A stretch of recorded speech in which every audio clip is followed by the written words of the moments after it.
Rolando, es la Sí, pregunta, Rolando. no, es así, mira, fíjate que no es ningún enredo, es fácil. Pepito ahora es un niño, ¿no? Pepito, de él es el reino.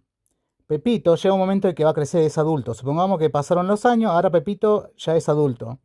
¿En qué momento dejó de ser de él el reino? ¿De en qué momento? Bueno, primero, la Biblia no sostiene, a menos que tú puedas demostrarlo, que una persona nace condenada.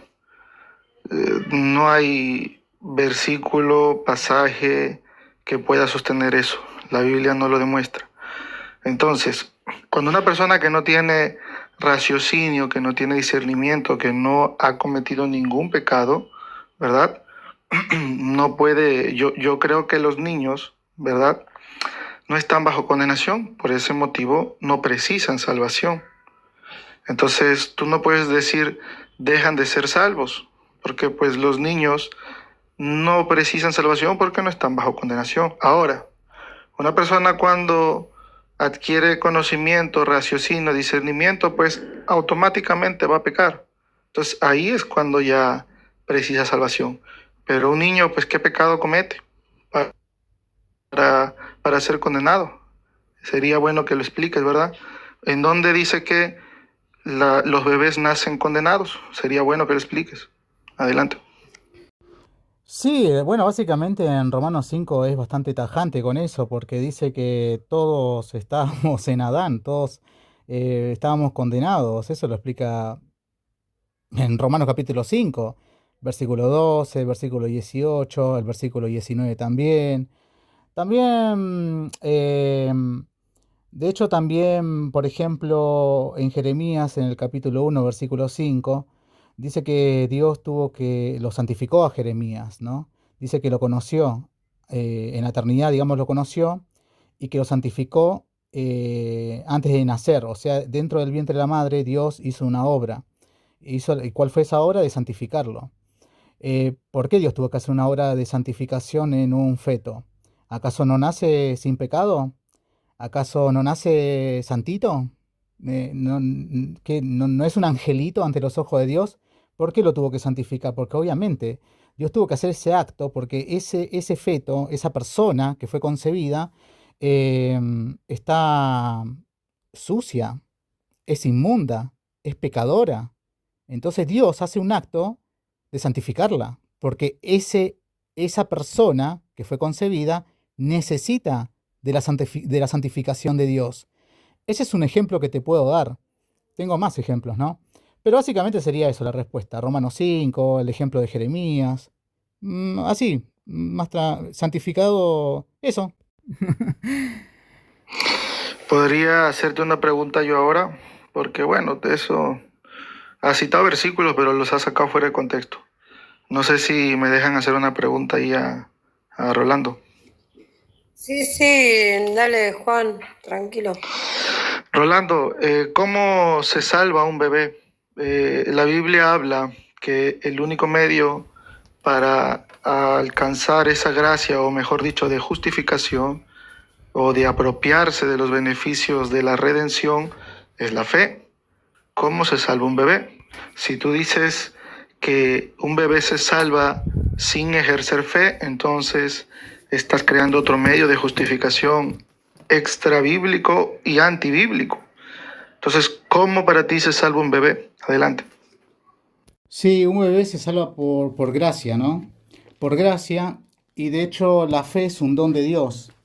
Ahora, el tema de la fe, no podemos limitar el tema de la fe a la gente adulta nada más, como que solamente la gente adulta puede tener fe. Un bebé, un bebé puede tener fe, mejor dicho, está en la fe. Porque de hecho, fíjate en el Salmo 22, en el versículo 9 y 10, dice, pero tú, perdón, Salmo 22, 9 y 10, pero tú eres el que me sacó del vientre, el que me hizo estar confiado, fe, confianza, confiado, fe. Dice, vuelvo a repetir, pero tú eres el que me sacó del vientre, el que me hizo estar confiado desde que estaba en los pechos de mi madre. O sea, un bebé teniendo confianza. ¿Se entiende? Ahora, versículo 10 dice, sobre ti fui echado desde antes de nacer. Desde antes de nacer, este niño, esta persona, antes de nacer, siendo un feto, ¿eh? Antes de nacer, esta persona estaba en Dios.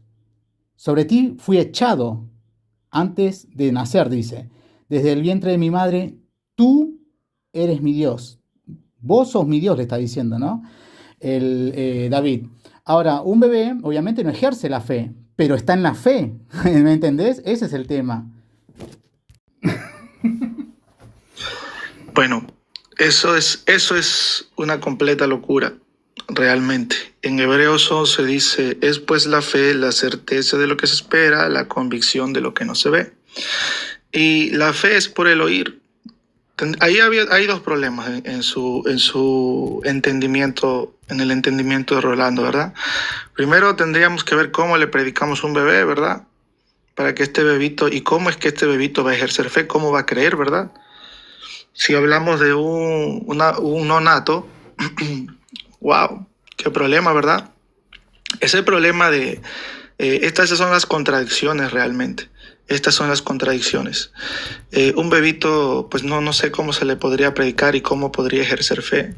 Sí, claro, te lo puedo dar, pero, o mejor dicho, te lo voy a conceder ya. Yo también creo que la fe es un don de Dios, pero es una respuesta exigida, es una respuesta esperada. Pues, ¿cómo tú tienes a una persona que no tiene discernimiento, que no tiene raciocinio ejerciendo fe? Explícame eso, ¿verdad? Entonces, ahora, sería algo incoherente, algo que no es consecuente, pues que todos los bebitos entonces tienen fe y cuando pecan se les quita la fe salvífica. Qué locura, ¿verdad? Adelante.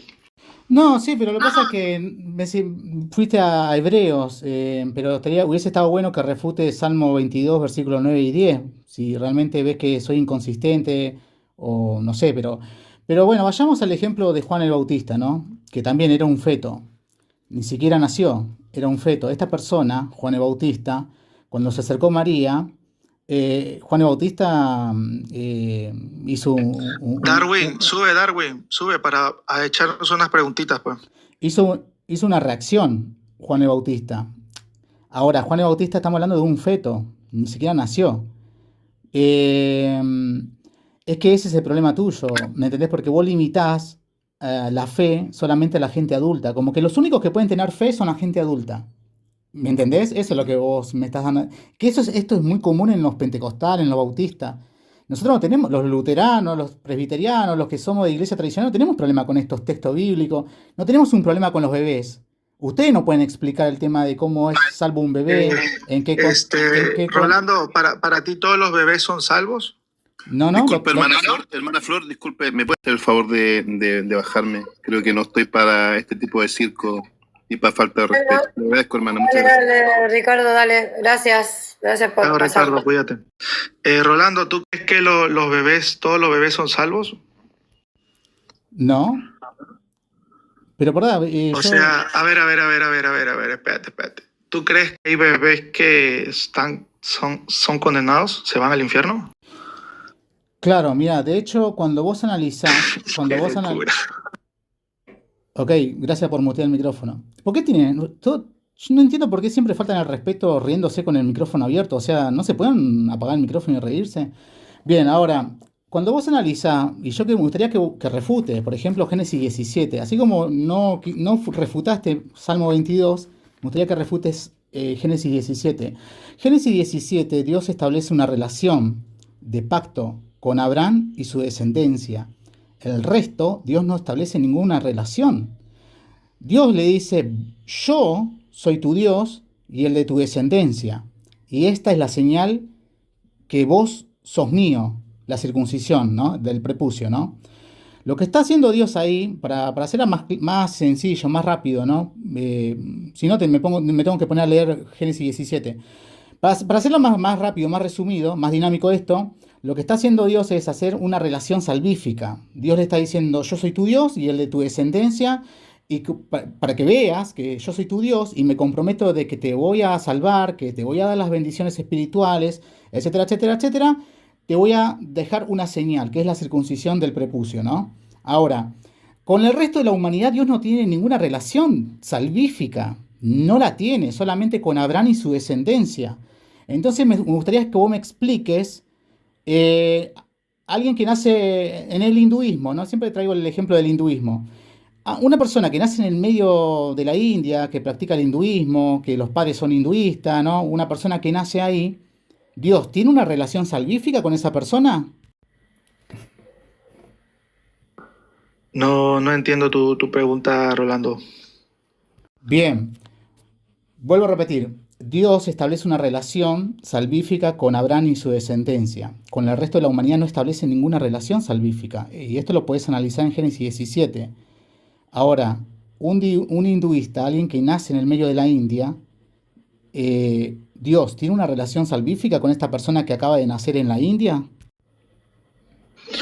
Pero ¿a qué te refieres con relación salvífica? Sí, mira. En Génesis, relación salvífica, varón. O sea, Dios le está diciendo, yo soy tu Dios y el de tu descendencia. Ahora, Bueno, pues que para ah, ellos era la promesa, pues.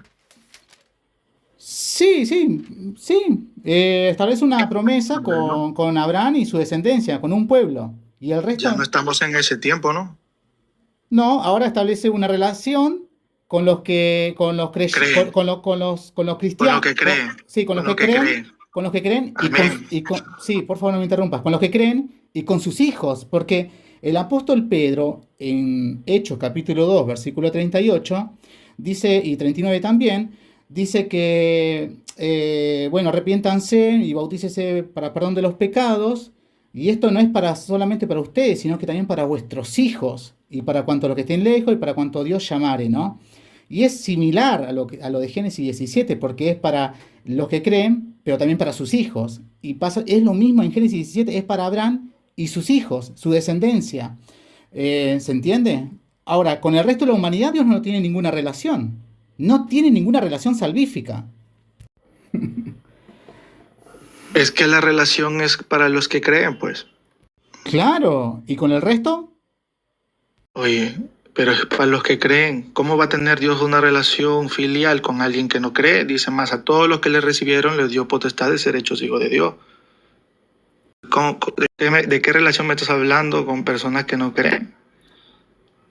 Pero por eso justamente Dios no tiene ni relación Dios no tiene ninguna relación salvífica con una persona que no cree, ni tampoco con sus hijos, porque la promesa es para el que cree y sus hijos.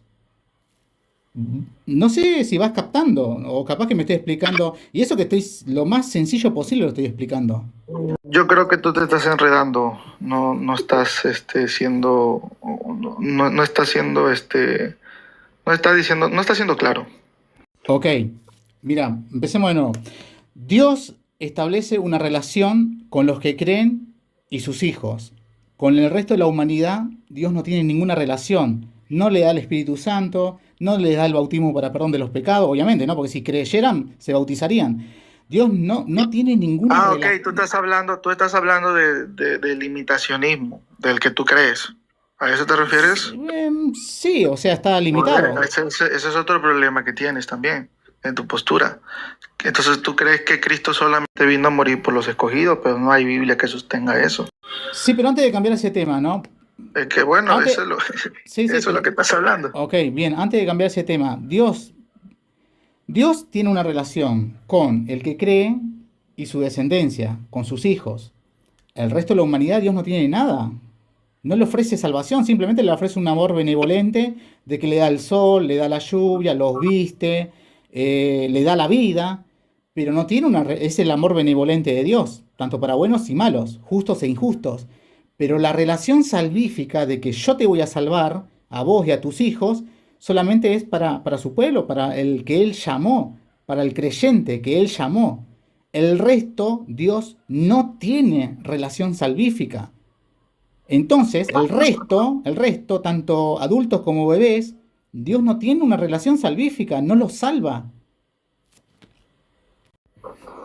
No, Dios salva al que cree en su Hijo. Ahí se genera una relación filial. Luego, no sé si te entendí bien, pero o sea, si yo tengo un hijo, tuviera un hijo, Mi hijo no es salvo automáticamente porque yo soy salvo. Él tiene que creer, hay una responsabilidad personal, individual. Entonces, ahora, el ofrecimiento de esta salvación tiene un alcance universal, claro que sí, pero si es eficaz en todo aquel que cree. La aplicación es personal, no es por familia, no. O sea, si yo soy salvo y yo llegara a tener 1 o 2 hijos, no van a ser salvos porque yo soy salvo. Ellos tienen que responder, ellos tienen que tener una responsabilidad personal de creer en Cristo. Eso no es así. Ahora, tú tienes varios problemas ahí. El limitacionismo es otro problema que tienes. No hay Biblia que sostenga eso. No hay. No hay. Te reto a que sueltes versículos o pasajes. No hay Biblia que sostenga un limitacionismo. No hay Biblia que sostenga todo lo que tú estás diciendo. Adelante. Sí, sí, mira, hay limitacionismo, porque de hecho cuando Jesús dice, ay de ti, Corazín y Betsaida, porque si esto se hubiese predicado en Tiro y en Sidón, se hubiesen arrepentido. Pero como ustedes, yo fui, prediqué, y como ustedes no creyeron, mayor condenación van a recibir ustedes. Ahora, cuando Jesús dice, si en Tiro y en Sidón se hubiese predicado, habría salvación, está diciendo, ¿no? Entonces, ¿por qué no predicó? ¿Por qué no fue a predicar en Tiro y Sidón? O por ahí, un ejemplo más claro. ¿Por qué en Sodoma y Gomorra, Dios fue solamente a salvar a Lot y su familia? ¿Por qué Dios no quiso salvar a Sodoma y Gomorra? ¿Por qué Dios no quiso salvar a Caín? ¿Por qué Dios no quiso salvar en el diluvio universal solamente salvó a Noé y su familia? ¿Por qué Dios no quiso salvar al resto? ¿Por qué Dios? De hecho hay un buen argumento ahí, ¿no? En el tema del diluvio, pero lo voy a tocar en otro momento. Ahora, Dios siempre podemos ver que Dios solamente quiso salvar al que Él quería y el resto no les dio posibilidad de arrepentirse, no les dio predicación, no les dio nada. Simplemente no los quiso salvar y punto final. De hecho, también en Marcos, en el capítulo 4, en el versículo 11 y 12, dice lo siguiente. Dice en Marcos 4, 11 y 12, dice, y les dijo, vosotros os es dado saber el misterio del reino de Dios, mas a los que están afuera por parábolas todas las cosas, para que viendo vean y no perciban, y oyendo oigan y no entiendan, para que no se conviertan y les sean perdonados los pecados. O sea, Dios no quiere salvar a ciertas personas, porque si no, no le hablaría en parábolas. Si no, les abriría el entendimiento. Y sin embargo, Dios no le quiere abrir el entendimiento, les habla en parábolas para que no se conviertan y no les sean perdonados los pecados. Y puedo dar más ejemplos bíblicos, varón. Es bien, que no sé, después se molestan conmigo. Eso ten cuidado cuando digas esas cosas. Con el tema de Noé, la escritura dice que él era pregonero de justicia. Dios no hace juicio sin antes dar oportunidad. Cuando Abraham fue justificado por su fe, el tema de Jesús, claro, si Jesús habló por parábolas, pero eso era una retribución. Cuando Jesús comenzó a hablar, no hablaba en parábolas. Arrepentíos y creed que el reino de los cielos se ha acercado. Eso, así predicaba Jesús. Pero pues por el endurecimiento, entonces comenzó a hablar por parábolas, pero no hablaba por parábolas así. Entonces, ¿tú qué estás sosteniendo, Rolando? ¿Un Dios que no quiere salvar a algunos? ¿Y cómo abordas tú ese versículo que dice que es el Salvador de todos los hombres, mayormente de los que creen? Me gustaría que me explique ese versículo. Sí, Rolando, explícame ese versículo, que Dios es el Salvador de todos los hombres, mayormente de los que creen, cuando tú acabas de decir que Dios no quiere salvar a algunos. Explícalo, adelante. Sí, bueno, es que yo voy explicando, pero vos no refutaste ahora te lo voy a explicar, ¿no? Pero fíjate vos, presten Ya te atención. respondí a tres Ok, argumentos que has dado, pero responde ese, quisiera escucharte. ok. Responde, adelante. Ok, déjame la mía. No me quisiste refutar el Salmo 22, no me quisiste refutar lo de, por ejemplo, lo de Génesis 17, no me Sí, quisiste es que refutar, has dado mucho, por Rolando. ejemplo, Yo te doy uno solo. Has dado mucho, yo te ay, doy Dios uno mío. solo. Es el Salvador de todos los hombres, mayormente de los que creen. Uno solo, nada más, uno solo. Ok, ¿Cómo ok. lo interpretas? No, ok, pero que la gente sepa que Juan Olivo no me refutó ninguno, no me Sí, refutó es que has nada. dado muchos, he Sí, ok, refutado algunos, has dado muchos, pero te doy uno para que no tengas ese ok, problema. ok, bien. Es el salvador de todos los hombres, mayormente de los que creen. Sí, habla de un tema de suficiencia y eficacia. De hecho, los cánones de Dort, que esto es doctrina calvinista, los cánones de Dort hablan justamente de eso, que la sangre de Cristo tiene la capacidad de salvar a todo el mundo, pero simplemente es eficaz a los que creen. O sea, si vamos al caso, la sangre de Cristo no está, no es que está, no es que no tiene la capacidad de salvar a todo el mundo. No, obvio, tiene la capacidad. Si Dios quiere salvar a todo el mundo, con una gota de la sangre de Cristo puede salvar a todo el mundo. Tiene suficiencia de salvar a todo el Pero mundo. no quiere. Pero, claro, pero solamente a los que creen, a los que fueron escogidos, a los que creen. Eso es simplemente, eso es la respuesta. Y eso, y lo que estoy diciendo es doctrina calvinista, ¿eh? Cánones de Dort. Pero Rolando, la Biblia dice que es el salvador de todos los hombres. Y tú dices que Dios no quiere salvar a todos. ¿Ves cómo eres inconsistente, eres incongruente? La Biblia dice, es el salvador de todos los hombres. Rolando dice, no, Dios no quiere salvar a todos, solamente a alguno.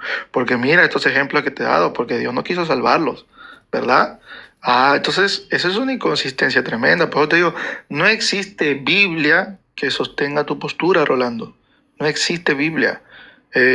Salte de ese limitacionismo tan terrible. Me retiro. Rolando, me has dejado picando una duda. Si quieres me lo dices, si no, no, Rolando, pero me has dejado picando con lo que acaba de decir. Dijiste que la sangre de Cristo tiene el poder, por decir, ¿no? Del no elegido de salvarlo, como poder. Sé que tú no crees que puede ser salvo, ¿no? Pero si tú me dices que tiene el poder de salvar al no elegido, quiere decir que en esa sangre se pagó el pecado del no elegido, Rolando, porque si tú me dices, mira, si tú me dijeras que no se pagó, entonces ahí veo incoherencia. O sea, de nuevo, ¿te ratificas en que la sangre de Cristo tiene el poder de también limpiar el pecado del no elegido? Claro, tiene el poder, pero en realidad Cristo no derramó la sangre por el no elegido. Tiene el poder, pero no quiere, dice. No interrumpa, Juan, pero Rolando, cáptame la idea. O sea, si tiene el poder, se supone que en esa sangre también Cristo cargó el pecado del no elegido. Porque, como te repito, si tú me dices, no cargó el pecado del no elegido, no tiene poder, pero Rolando, no sé si me captas la idea. Sería una cosa incoherente. O sea, ¿cargó en esa sangre, cargó el pecado del no elegido? Del no elegido, no, obviamente que no cargó el pecado del no elegido. Entonces no tiene poder cargó para la, limpiarlo. no cargó Pero entonces no tiene poder para limpiarlo, brother. Si tú me dices que no cargó en esa sangre el pecado del no elegido, no tendría poder para limpiarlo. Tú dices que sí tiene poder para limpiarlo. Es que no hay inconsistencia, no es contradictorio. O sea, la sangre de Cristo tiene el poder para limpiar toda la humanidad. Vamos a hablar bien claro, ¿no? Pero Tiene el poder, sí, lo tiene la suficiencia. No es que es una sangre, perdón, ¿no? No es una sangre inútil. O sea, tiene la capacidad de limpiar a todo el mundo. Pero sin embargo, siempre y cuando... Pero, bro, solamente... permíteme. Sí, dale, adelante. No, es que, brother, quiero que me aclares esta parte, que no te logro entender. Tiene el poder siempre y cuando hayas llevado el pecado de toda la humanidad, brother. O sea, quiero que entenderte la coherencia. Si tú me dices que ha llevado el pecado de toda la humanidad, ok, llevó el pecado de toda la humanidad, tiene el poder aún del elegido limpiarlo, pero no lo va a limpiar porque no es el elegido. Hasta ahí veo coherencia. Pero si tú me dices que no llevó el pecado del no elegido, y ahí tú me dices, no, luego esa sangre puede limpiar al no elegido, ahí le veo la incoherencia, brother. Entonces, al grano, ¿llevó el pecado del no elegido? No llevó el pecado del no elegido. No lo Entonces llevó. no tiene poder para limpiarlo. No tiene poder para limpiarlo. ¿Qué poder va a tener si no lleva su pecado? Mira, por ejemplo, el tema de Judas, ¿no? ¿Por qué Judas Dios no le plació salvarlo? ¿O por qué Poncio Pilato? Jesús, ¿por qué no le predicó a Poncio Pilato? ¿Por qué Jesús no le predicó a Poncio Pilato? Un ejemplo, ¿no? Es porque no quería salvar ni a Judas ni a Poncio Pilato. Y estoy dando ejemplos bíblicos, ¿eh? No estoy acá inventando, no estoy diciendo nada raro. Es que acá hay un problema, o sea, uno piensa que... A ver, ¿cómo lo puedo explicar? Bueno, nada, eso. Pero bueno, ahora me tengo que ir, hermano, perdóneme, me tengo que bañar. Y Otro después... día lo profundizamos en tu live. Me agradaría ver esa parte. Oh, me has dicho